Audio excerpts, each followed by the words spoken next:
Subscribe करिए हमारे channel target UP TET CTET को और बेल आइकन को दबाइए। हेलो दोस्तों, मैं आनंद स्वागत करता हूं आप सभी का आपके अपने channel target UP TET CTET में और ऐप अस्तित्व अकेडमी में। दोस्तों, आपके डीएलएड सेकेंड सेमेस्टर का जो आज आपका इंग्लिश का पेपर हुआ है उसका पूरा सोल्यूशन यहाँ पे मैं लेकर के आ गया हूँ। 5 अप्रैल 2025 को यह आपका पेपर हुआ है और इसमें देखिए आप अपने नंबर्स यहाँ पे मिला लीजिए कि कितने नंबर आपके इंग्लिश में बन रहे हैं। मास्टर क्लास रेनू मैम का आप करके गए होंगे, वहां से आपको सभी प्रश्न जो है यहाँ पे मिले हैं। तो अब देखिए आपका जो बहुविकल्पीय प्रश्न जो ऑब्जेक्टिव क्वेश्चंस होते हैं उनमें पहला क्वेश्चन आप देखिए यहाँ पे क्या है, the total number of sounds in English language. English language में कितने आपके साउंड्स होते हैं? तो 44 साउंड्स होते हैं। ऑप्शन 4 जो हो जाएगा यहाँ पे ये बिल्कुल सही हो जाएगा। इसके बाद देखिए the two receptive skills. Receptive skills जिससे आप क्या करते हो, कोई भी कौशल ग्रहण करते हो, ग्रहणशील कौशल इसको बोलते हैं, रिसेप्टिव स्किल बोलते हैं। तो किसी चीज को समझने के लिए आप क्या करते हो, या तो चीजें सुनते हो या जो लिखा हुआ होता है उसको पढ़ते हो।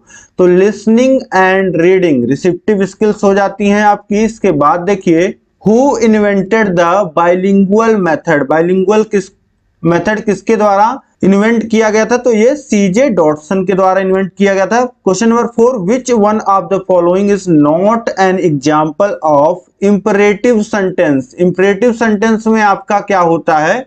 इंपरेटिव सेंटेंस में जैसे आप किसी से रिक्वेस्ट करते हो, किसी को आदेश देते हो, ठीक है, और किसी को कुछ सजेस्ट करते हो, तो ये सब होते हैं आपके इंपरेटिव सेंटेंस। और यहाँ पे कौन सा नहीं है इंपरेटिव सेंटेंस ये आपको बताना था। तो please give me that book, मुझे वह किताब, कृपया मुझे वह किताब दो। तो यहाँ पे क्या आप देख रहे हो कि एक रिक्वेस्ट की जा रही है, गो टू योर स्कूल, अपने स्कूल जाओ। तो यहाँ पे आदेश दिया जा रहा है you should not drink coffee, तुम्हें कॉफी नहीं पीना चाहिए। तो यहाँ पे एक सजेशन दिया जा रहा है। और चौथा ऑप्शन देखोगे आप, I am going to market, मैं बाजार जा रहा हूं। तो यहाँ पे एक सिंपली वाक्य बताया जा रहा है। तो यहाँ पे ना कोई रिक्वेस्ट है, ना कोई सजेशन है, ना कोई ऑर्डर है। तो यही आपका इंपरेटिव सेंटेंस नहीं है। नॉट पूछा है तो चौथा जो ऑप्शन हो जाएगा यह बिल्कुल सही हो जाएगा। इसके बाद देखिए क्वेश्चन नंबर 5 है, which word used in definite article. Which word used in definite article. तो डिफिनिट आर्टिकल यहाँ पे आपका द, ऑप्शन 3 जो हो जाएगा ये बिल्कुल सही हो जाएगा। इस तरीके से यहाँ पे आपने पांचों प्रश्न बिल्कुल सही सही कर लिए होंगे। अपने नंबर जोड़ते चलिएगा, लास्ट में कमेंट करके बताइएगा कि कितने नंबर आपके बन रहे हैं। इसके बाद देखिए क्वेश्चन नंबर 6 है, point out the noun in following sentence. The sword is made up of steel. तलवार स्टील से बनी है। The sword is made up of steel, तलवार स्टील से बनी है। तो यहाँ पे क्या विषय है, किसके बारे में बात किया जा रहा है? नाउन कौन है?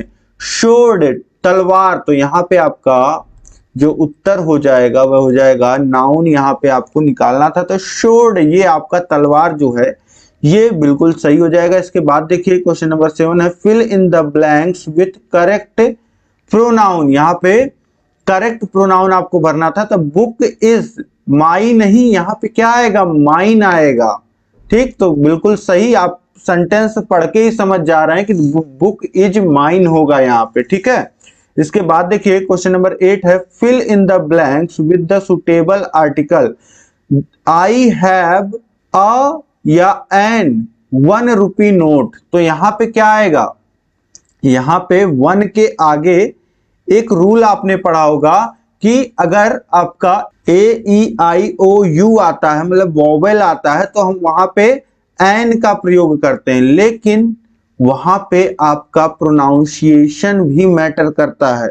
यहाँ पे देखिए 1 आप कैसे प्रोनाउंस करते हो, 1 वा और ना। तो ये क्या है? ये आपका प्रोनाउंसिएशन में क्या आ रहा है? आपके प्रोनाउंसिएशन में कॉन्सोनेंट साउंड आ रहा है। तो इसलिए आपके भले स्पेलिंग में वॉवेल जो है वो वॉवेल आपका आया है ओ, यहाँ पे क्या प्रयोग होगा? ए का प्रयोग होगा। तो आई हैव अ 1 रुपी नोट यहाँ पे होगा। इसके बाद देखिए क्वेश्चन नंबर 9 है, point out the adjective in the following sentence the foolish crow is tried to sing. एक मूर्ख कौवा गाने की कोशिश कर रहा था। तो यहाँ पे एडजेक्टिव क्या होता है, विशेषता, जो नाउन की विशेषता बताता है। तो द फूलिश क्रो, क्रो हमारा क्या है, नाउन है, और फूलिश क्या है, जो मूर्ख है शब्द है यहाँ पे फूलिश, ये हमारा हो जाएगा क्या यहाँ पे एडजेक्टिव। तो इस तरीके से फूलिश ये आपका उत्तर होगा। इसके बाद देखिए क्वेश्चन नंबर 10 है complete the following sentence he is slow to win the race. अब यहाँ पे टू ये देखिए, ये आपका टू ये वाला नहीं यूज होगा, TOO यहाँ पे यूज होगा। He is too slow to win the race. तो जैसे वो बहुत अधिक धीमा है रेस जीतने के लिए, तो यहाँ पे इस TOO का जो प्रयोग होता है वो अपेक्षा से अधिक, जैसे जितना आप कल्पना नहीं कर सकते, जितना आप अपेक्षा नहीं करेंगे, उससे ज्यादा वो स्लो है, तो इसलिए यहाँ पे टू का प्रयोग होगा। इसके बाद देखिए change the following sentence into passive voice में आपको चेंज करना है। ये आपकी एक्टिव वॉइस है। दे वेयर मेकिंग इनविटेशन कार्ड्स। तो यहाँ पे इसका पैसिव वॉइस क्या बनेगा, इनविटेशन। सबसे पहले जो हमारा सब्जेक्ट यहाँ पे वो क्या बना रहे हैं, वे क्या बना रहे थे, वो इनविटेशन कार्ड बना रहे थे, वो इनविटेशन कार्ड बना रहे थे। तो इनविटेशन कार्ड्स बीइंग यहाँ पे क्या आएगा, ये आपका दे वर मेकिंग, यानी कि ये कंटिन्यूअस पास्ट कंटिन्यूअस टेंस है आपका। तो invitation cards were being made by them, made by they का यहाँ पे क्या हो जाएगा, देम हो जाएगा। ठीक, तो इस तरीके से invitation cards were being made by them यहाँ पे हो जाएगा। इसके बाद देखेंगे लघुत्तरीय प्रश्नों को। यहां तक आपके 11 नंबर के प्रश्न बिल्कुल सही आपने कर लिए होंगे। कितने नंबर हुए जोड़ लीजिए।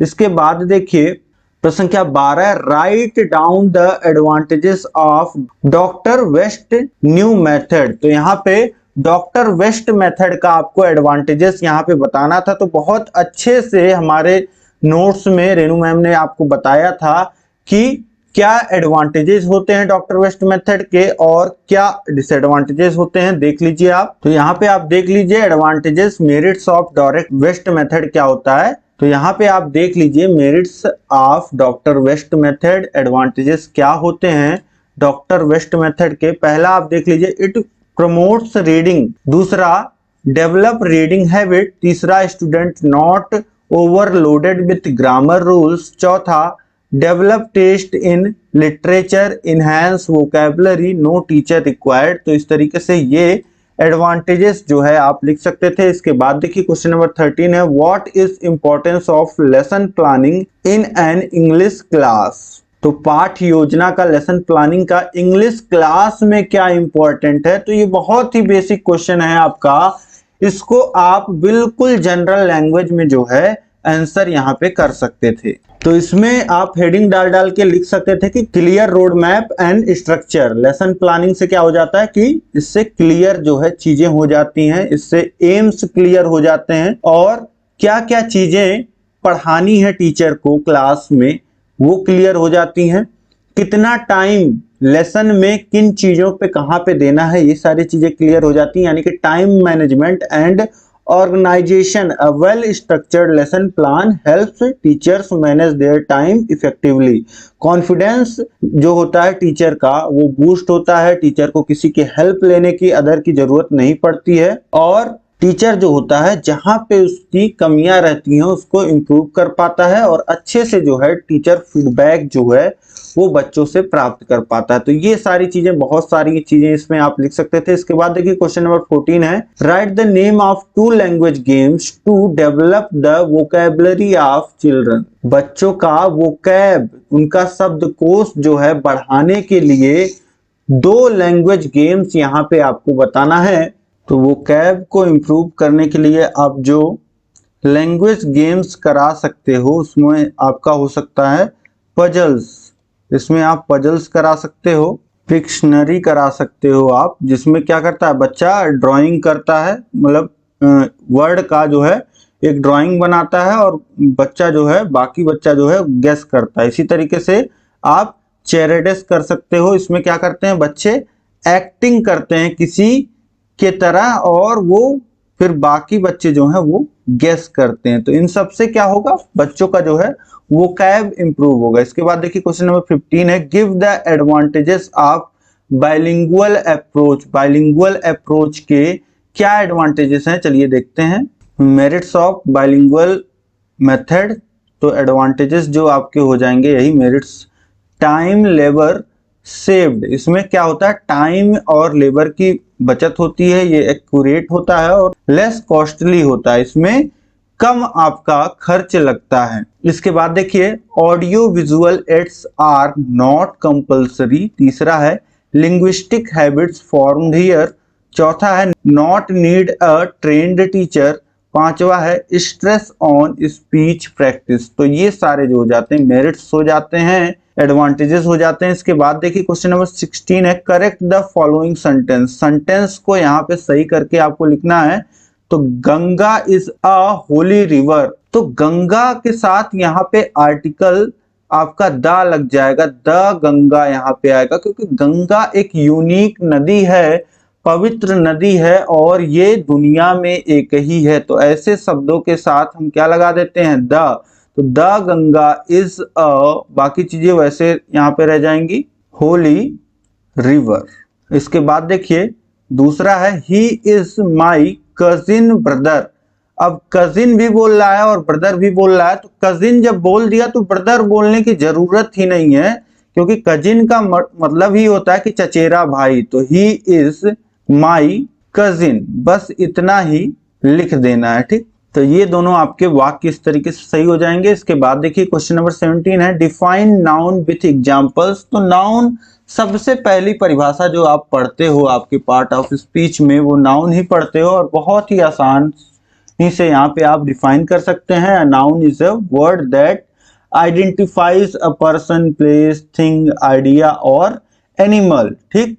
तो ये शुरू से आप रटते चले आ रहे हो और एग्जाम्पल्स लिख सकते हो। पर्सन में जैसे पर्सन में नाम हो गया राम श्याम, प्लेस के नाम में दिल्ली लखनऊ लिख सकते हो। थिंग्स जैसे बुक हो गया, आपका पेन हो गया, टीवी हो गया, और इस तरीके से ये आप डिफाइन कर सकते थे नाउन। इसके बाद देखिए क्वेश्चन नंबर 18 है, complete the spelling of following. तो पहला जो आपका है, पहला आपका स्पेलिंग है इनवलप। इनवलप की स्पेलिंग यहाँ पे आपको लिख देनी है। तो ई के बाद जो भरा जाएगा आपका वह एन भरा जाएगा, उसके बाद वी ई आपको दिया गया है, फिर इसके बाद एल आपका भरा जाएगा, फिर ओ पी आपको दिया गया है और यहाँ पे क्या भरा जाएगा, ई। तो यहाँ पे फिल इन द ब्लैंक्स आपको मास्टर क्लास में रेनू मैम ने पढ़ाया था। इसके बाद देखिए दूसरा जो आपका यहाँ पे शब्द था वह था ऑर्फनेज।